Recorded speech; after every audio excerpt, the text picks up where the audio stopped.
Hello, नमस्कार। अक्सर हम सोचते हैं कि हमारे जीवन का उद्देश्य क्या है? हमारे जीवन का पर्पस क्या है? और उसे ढूँढने में बहुत तकलीफ़ होती है और वो इतनी आसानी से हमें पता नहीं लगता कि हमारा उद्देश्य क्या है। उसके लिए स्टेप बाय स्टेप वीडियो है जिसमें हम ये जान सकते हैं कि मेरे जीवन का उद्देश्य क्या है। तो चलिए देखते हैं। इसमें ये वीडियो 8 स्टेप्स में बनाया गया है। सबसे पहला स्टेप है cut the noise, 3 days digital detox. मतलब आप बाहर के शोर-शराबे से मुक्त होइए और अपने अंदर की इनर वॉइस को सुनिए। उसके लिए हमें क्या करना है? सोशल मीडिया से कट ऑफ रहना है एंड डिस्ट्रैक्शंस, न्यूज़ वगैरह से दूर रहना है। तभी हम अपने अंदर की आवाज़ सुन पाएँगे। स्पेंड टाइम अलोन, अकेले रहिए, वॉकिंग करिए, जर्नलिंग मतलब डायरी लिखिए, सिटिंग साइलेंटली, शांति से बैठिए। जैसे आप ये सब काम करेंगे तो आपको अपने अंदर की आवाज़ सुनाई देगी। Let your mind wander without force. अपने दिमाग को फ्री छोड़िए और उसे बिना किसी एक्सटर्नल फोर्स के, बिना कंट्रोल करे उसे घूमने दीजिए। एंड जो भी थॉट्स आपके दिमाग में आ रहे हैं, आप उन्हें नोट करते रहिए। स्टेप 2 है reflect on your life backwards. क्या होता है कि हमारे जीवन में पहले जो कुछ भी घटित हुआ है, उसके हिसाब से भी हमें इंडिकेशन मिलता है, हमें इशारा मिलता है कि हमारा इंटरेस्ट किस तरफ ज़्यादा है। हमारा जो पास्ट है, जो हमारा भूतकाल है, उसमें बहुत सारे पैटर्न्स और क्लूज़, पैटर्न्स मतलब बहुत सारे एक प्रक्रिया ऐसी होती है जिससे हमें आइडिया होता है कि हम किस तरफ ज़्यादा इंटरेस्टेड हैं और कुछ इंडिकेशन उसके लिए मिलती है हमें। तो उसे उसके लिए हमें क्या करना है? अपने जीवन के काल को, सपोज़ कोई इंसान 60 साल का है, तो 20 साल, 20 साल और 20 साल के 3 टुकड़े कर ले। कोई 30 साल का है तो 10-10, 10 साल के 3 टुकड़े करके उस लाइफ़ को हमें 3 टुकड़ों में डिवाइड करना है एंड हमें अपने आप से पूछना है कि सबसे ज़्यादा when did I feel most alive और फुलफिल्ड, मतलब इन तीनों पोर्शंस में से मैं सबसे ज़्यादा जिंदा दिली से कब जिया? मतलब मेरे सबसे जीवन के पहले 1/3 भाग में या बीच वाले 1/3 में या सबसे लास्ट वाले में जो अभी चल रहा है। और क्या-क्या चैलेंज आए, क्या-क्या मेरे सामने मुसीबतें आई, मैंने पार किया, तो वो भी मुझे नोट करना है। And what do people usually come to me for help with. और सबसे ज़रूरी चीज़ ये है कि मेरे पास लोग आते हैं तो किस चीज़ की हेल्प माँगते हैं? जैसे अभी मुझे कंप्यूटर पे कुछ काम आता है तो लोग मुझसे कंप्यूटर से रिलेटेड, सॉफ्टवेयर से रिलेटेड कुछ पूछते हैं। जो लोग ज़्यादा मूवीज़ देखते हैं या घूमते हैं तो उनको घूमने से रिलेटेड ज़्यादा क्वेश्चन्स पूछे जाते हैं कि सर हमें इंडोनेशिया घूमना है या हमें एक नई किताब लिखनी है। जिसका जैसा इंटरेस्ट है वैसे लोग उसके पास आएँगे। तो ये पॉइंट्स हमें नोट करने हैं अपनी डायरी में। 5 मेजर एक्सपीरियंसेस लिखने हैं हमें एंड उसमें कोई रिकरिंग थीम, मतलब जो कोई ऐसी चीज़, जो पैटर्न जो बार-बार हो रहा है तो उन्हें अलग से नोट करना है। तो ये नोट हम करेंगे अपने डायरी में। नेक्स्ट स्टेप पे आता है लिस्ट योर नेचुरल स्ट्रेंथ्स। क्या होता है कि हर इंसान में कुछ नेचुरल ताकत होती है, कुछ पैदाइशी ताकतें होती हैं जिसमें वो बहुत अच्छा होता है। तो इससे होगा क्या, ये आपको अलाइन करेगा कि नेचुरली आप उसमें अच्छे हो। जैसे एक बंदर है, उसके लिए पेड़ पे चढ़ना एक स्वाभाविक बात है। वहीं एक मछली के लिए पानी में तैरना एक स्वाभाविक बात है। तो उससे उसका पर्पस जब अलाइन होगा, मतलब उसी फील्ड में उसका पर्पस होगा, तो वही इंसान ज़्यादा बेहतर करेगा। तो उसके लिए हमें क्या करना है? हमारे नज़दीकी दोस्त और परिवार से पूछना है कि वो मेरे बारे में क्या सोचते हैं कि मैं किस चीज़ में अच्छा हूँ।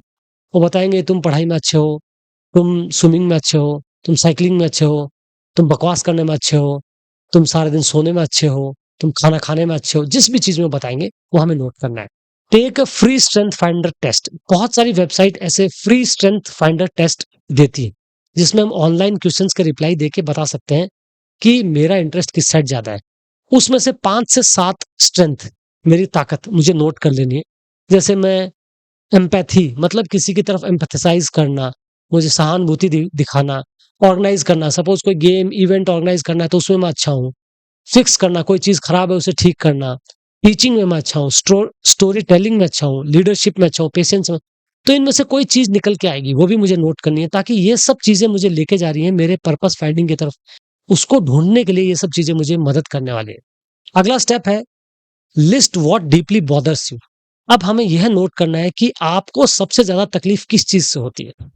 Your life purpose often lives in the pain you can't ignore. आपका लाइफ का पर्पस, जीवन का उद्देश्य उसी चीज़ के आसपास रहेगा जिस पेन को आप इग्नोर नहीं कर सकते।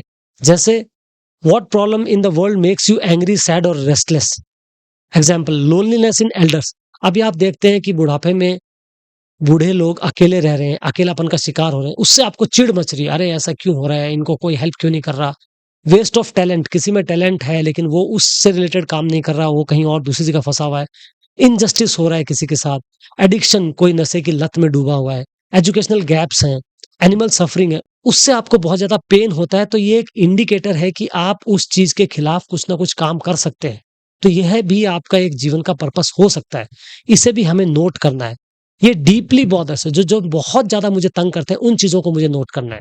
राइट 3 सच प्रॉब्लम्स, ऐसी 3 समस्या लिख के उनको मुझे इमोशनली लिस्ट में, कि सबसे ज्यादा मैं दुखी होता हूं जब मैं देखता हूं कि देश में इनजस्टिस हो रहा है, किसी के साथ न्याय नहीं हो रहा है, तो मैं बहुत ज्यादा दुखी होता हूं, तो मुझे उसे 1 नंबर पे लिखना है।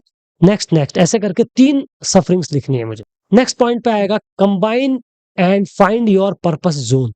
अभी कुछ चीजों को जोड़ के हम एक पर्पस जोन बनाएंगे। जोन मतलब एक बड़ा एरिया है जिसके अंदर ही मेरा पर्पस है। तो उससे क्या होगा, पर्पस ढूंढने के लिए मुझे मेरी स्ट्रेंथ का पता होना चाहिए, मुझ में क्या ताकत है। पैशन, मैं किस चीज के लिए पैशनेट हूँ, कौन सा ऐसा काम है जिसको मैं बहुत दिल से करता हूँ, उस टाइम मैं समय की घड़ी को देखना भूल जाता हूँ।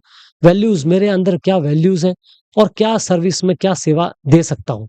तो उसके लिए मुझे करना क्या है, एक ऐसा डायग्राम बनाना है जिसमें सबसे पहले मुझे लिखना है व्हाट आई लव, मैं किन चीजों से प्यार करता हूँ, किस काम से प्यार करता हूँ। What I am good at, कुछ काम ऐसे होंगे जिनमें मैं अच्छा हूँ, लाइक मैं पेंटिंग में अच्छा हूँ, मैं कविता लिखने में अच्छा हूँ, मैं स्टोरी टेलिंग में अच्छा हूँ, वो मुझे लिखना है।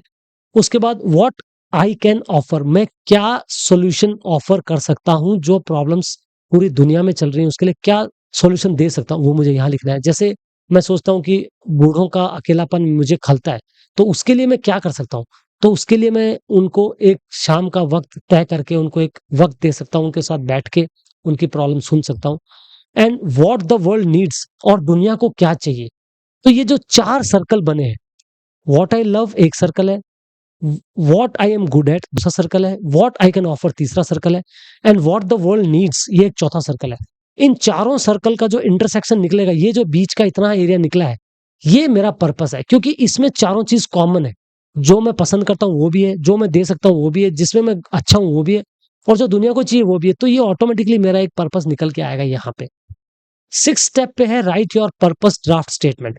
देखिए, सीधा हम पर्पस तक नहीं पहुंच सकते, पर्पस इतना इजीली नहीं मिलता, क्योंकि वो बहुत एक कॉम्प्लेक्स चीज है और बहुत सारे एनवायरनमेंट पे डिपेंड करता है। तो उसका एक फॉर्मेट है कि जैसे my purpose is to use my, मेरा जीवन का उद्देश्य है कि मैं अपनी स्ट्रेंथ, अपनी ताकत को यूज करके हेल्प करूं, किसे, पीपल और कॉज, किसे हेल्प करूं, कुछ कम्युनिटी के पर्टिकुलर लोगों को हेल्प करूं, या एक पर्टिकुलर कॉज, एक कारण के लिए मैं काम करूं।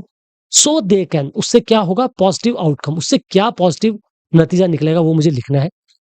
एग्जाम्पल के लिए my purpose is to use my, जैसे अभी मैं सोचता हूं कि मेरा communication and empathy to guide man, मतलब मैं सोचता हूं कि मुझ में एक कम्युनिकेट करने की या अपनी बात रखने की एक क्षमता है, या एम्पैथसाइज करने की एक क्षमता है, मतलब मैं सहानुभूति व्यक्त कर सकता हूं। तो मैं इसको अपनी स्ट्रेंथ की जगह लिख रहा हूं। Gift of communication and empathy to guide man in किसमें, किसको, किस पर्टिकुलर एज को, देयर 40 प्लस। ये मैंने मेरे हिसाब से बनाया क्योंकि मेरी उम्र 40 से ज्यादा है, तो मैं 40 से ज्यादा उम्र वाले लोगों को ढंग से समझ सकता हूँ। हु फील्स लॉस्ट, तो 40 साल से ऊपर के लोग जो अकेलापन महसूस कर रहे हैं, उनको मैं हेल्प कर सकता हूँ। ये मैंने थोड़ा पिन पॉइंट करके निकाला है। सो दे कैन, उससे फायदा क्या होगा, rediscover meaning and live fully, वो अपने जीवन को फिर से रीडिस्कवर कर सकते हैं, फिर से आविष्कार कर सकते हैं और अच्छे तरीके से जी सकते हैं। तो ये एक फॉर्मेट, एक एग्जाम्पल बन के आया है ड्राफ्ट स्टेटमेंट का, पर्पस स्टेटमेंट का एक ड्राफ्ट बन के आया है। ऐसे ही आपको अपने बारे में लिखना है। सपोज आपको पेंटिंग अच्छी लगती है, आप पेंटिंग में आपकी स्ट्रेंथ है, तो आप लिखिए कि मेरा my purpose is to use my painting capability, किसके लिए, to help underprivileged children, जो गरीब बच्चे हैं उनको हेल्प करने के लिए, so they can learn the art of painting. ये एक पर्पस हो सकता है आपका। स्टेप 7 है test it in the real world. अभी जो मैंने पिछले स्लाइड पे दिखाया, जहां पे एक पर्पस ड्राफ्ट स्टेटमेंट बना, उसे मुझे हकीकत में टेस्ट करके देखना है वो सही जा रहा है कि नहीं जा रहा है। Purpose needs action not just theory. Purpose अगर मैंने ढूंढ भी लिया, उसके बाद भी मुझे उसके लिए कर्म करना पड़ेगा, एक्शन करना पड़ेगा। वो थ्योरी से काम नहीं चलेगा। उसके लिए मुझे क्या करना है, 30 डेज का एक माइक्रो एक्सपेरिमेंट लेना है।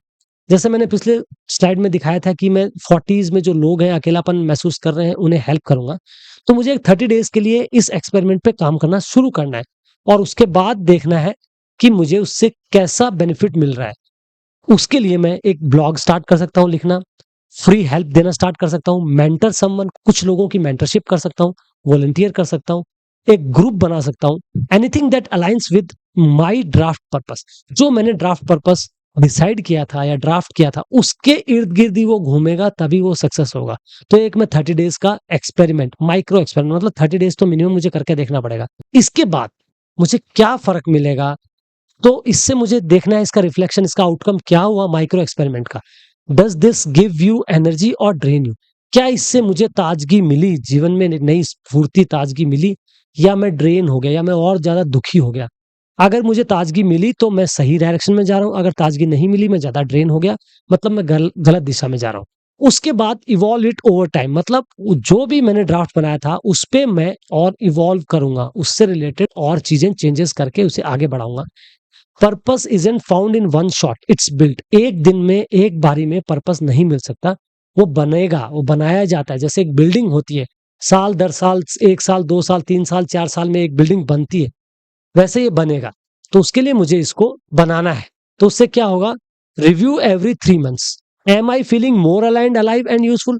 3 महीने बाद मुझे उसका रिव्यू लेना है कि मुझे उससे ज़्यादा ऊर्जा मिल रही है या मैं ज़्यादा अच्छे से काम कर पा रहा हूँ या उल्टा हो रहा है। इट्स ओके टू एडजस्ट और इवन पिवट मतलब मैं उसको एडजस्ट कर सकता हूँ। सपोज़ मैंने एक स्टार्टिंग में पेंटिंग से स्टार्ट किया था, लेकिन थोड़े दिन के बाद एक एक्सपेरिमेंट के बाद मुझे पता लगा कि पेंटिंग में उतना अच्छा रिज़ल्ट नहीं आ रहा और मुझे ज़्यादा तकलीफ़ हो रही है। तो मैं उसे चेंज करके म्यूज़िक में या स्टोरी टेलिंग में जो भी मेरी स्ट्रेंथ है, उसके इर्द-गिर्द चेंज करके देख सकता हूँ। और इसमें कुछ वार्निंग है जो हमें नहीं करना है। Don't wait for a sign from the universe. कभी ये मत सोचना कि आसमान से एक इशारा मिलेगा कि तुम्हारा जन्म हुआ है गरीबों की सेवा करने के लिए और तुम उसमें काम करना स्टार्ट कर दोगे, ऐसा कभी नहीं होगा।